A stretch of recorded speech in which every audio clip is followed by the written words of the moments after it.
मैथिली दुल्हन। इसके मनमोहक गीत जरूर सुने।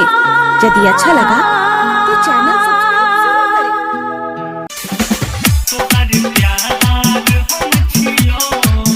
मैथिली दुल्हन आ गया, मिथिलांचल में छा गया। SK music recording studio Saharsa. नहीं बंसी नहीं गोरबा तोहर यार हम छियो। नहीं बंसी नहीं गोरबा तोहर यार हम छियो। हमरा ने कना गे तू, हमरा ने सता गे तू, तोहर प्यार हम छियो। नहीं बंसी नहीं गोरबा तोहर यार हम छियो।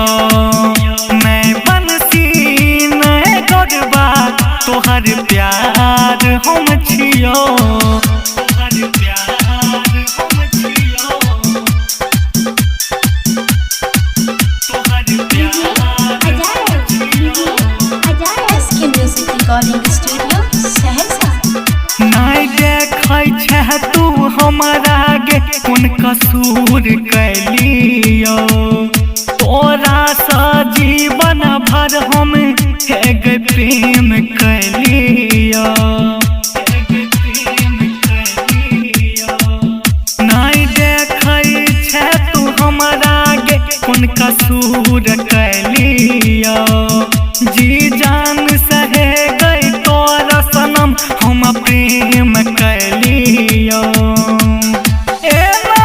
मुँह छुपा गे ने मुँह छुपा तोहर प्यार हम छियो।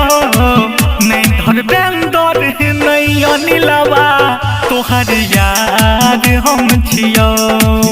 नहीं बनसी नहीं गौरवा तोहर प्यार हम छियो। तोहर प्यार हम छियो। तोहर प्यार हम छियो। SK music recording studio Saharsa. हे गई ठुकर है कह सरबन के इला जाम तू ले लही।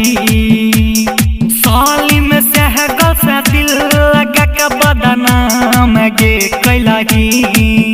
गे जान गे गे गे ठुकरा के राहुल के इला जाम गे ले लही। सालिम से गल से दिल लगा के बदनाम गे कैलही।